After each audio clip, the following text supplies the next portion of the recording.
After work, I returned to the mansion and collapsed onto the luxurious 5-meter-wide bed. Just as I was about to enjoy the peace and solitude, a shrill voice cut through the air. Emma! Why are you lying there? Cook dinner! Are you trying to starve me? Martha Miller, the devil incarnate. Though the mansion was full of servants, Martha insisted that Emma cook. Without glancing at her, I replied, All you do is eat. You should try cooking yourself for once. Excuse me? How dare you speak to me like that? Cook dinner, or get out of this house. With a dramatic sigh, I slid off the bed, knelt at her feet, and clung to her legs as if my life depended on it. I'm sorry, Mom. Please forgive me. I'll cook right away. Satisfied, she let me go. 2 hours later, I served her a meal so horrifying it could have been a crime. The menu included Oreo omelets, chocolate-covered pork, and intestine sashimi. Martha lifted the lid on one dish and immediately gagged. What on earth is this? Are you trying to poison me? I smiled innocently. This is a gourmet masterpiece. Try it, this one even has stuffing. Martha gagged, her face turning a shade of green, and stormed out of the dining room without another word. I watched her retreat with a smug grin and thought victory.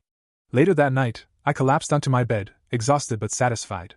As I drifted into sleep, I suddenly heard the soft gasps of a woman and heavy breathing. Huh! Confused, I blinked my eyes open and quickly realized 2 bodies were pressing down on me. A split second later, a shrill scream pierced the air. The lights flickered on, and there they were, Alex Miller, my so-called husband, and Amanda Taylor, the white moonlight he just couldn't let go of.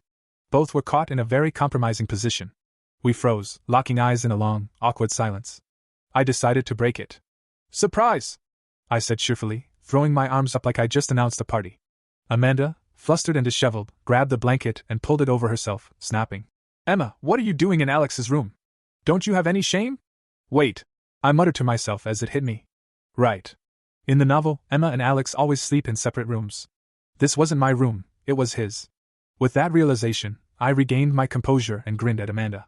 Don't get me wrong, I said, taking her hand with mock sincerity. I'm not here to interrupt. I'm here to help. Amanda's face drained of color, and Alex's expression darkened as I continued. I mean, sneaking around like this is thrilling, but wouldn't it be even more fun with an audience? Let me grab some candles to set the mood. Amanda stared at me, her mouth hanging open, while Alex's face twisted in disbelief. Well, I said, clapping my hands together, I'll just sit here quietly and watch. You two go ahead. Pretend I'm not even here. Alex looked like he was ready to explode, and Amanda was trembling so hard I thought she might faint. Finally, Alex stood up and pointed toward the door. Out! He barked, his voice seething with fury. I shrugged, smiled, and walked out, leaving a completely deflated Alex and a mortified Amanda behind. That night, as I was deep in sleep, I suddenly felt a sharp pain on my neck. I jolted awake and found Alex leaning over me, his lips grazing my skin. Emma, he murmured, his voice low and husky. You've done all this to get my attention, haven't you? Congratulations. You've succeeded. I froze in disbelief. Was this guy seriously changing tactics this fast? Before I could react, he grabbed my wrist, pinning me to the bed. His intense gaze locked onto mine as he leaned in even closer, his voice now a seductive whisper. I want you. Disgusted, I kicked him, but he caught my ankle with one hand. To my horror, he brought my foot to his face and inhaled deeply, a twisted look of satisfaction spreading across his features. Gross! I screamed internally, my fight-or-flight instincts kicking in.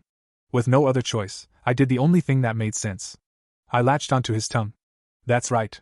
The moment his lips met mine, I sucked on his tongue as my life depended on it, hard, like a vacuum cleaner. Alex's eyes widened in horror, and he tried to pull away, but I wouldn't let go. I clung to his tongue like it was my lifeline, pulling and sucking with all my might. Finally, he scrambled away, gasping for breath, staring at me like I was the devil incarnate. I sat up, licked my lips, and laughed maniacally. Octopus mode activated! I shouted. I'll suck the life out of you! Alex bolted from the room like his life depended on it. Another win for me.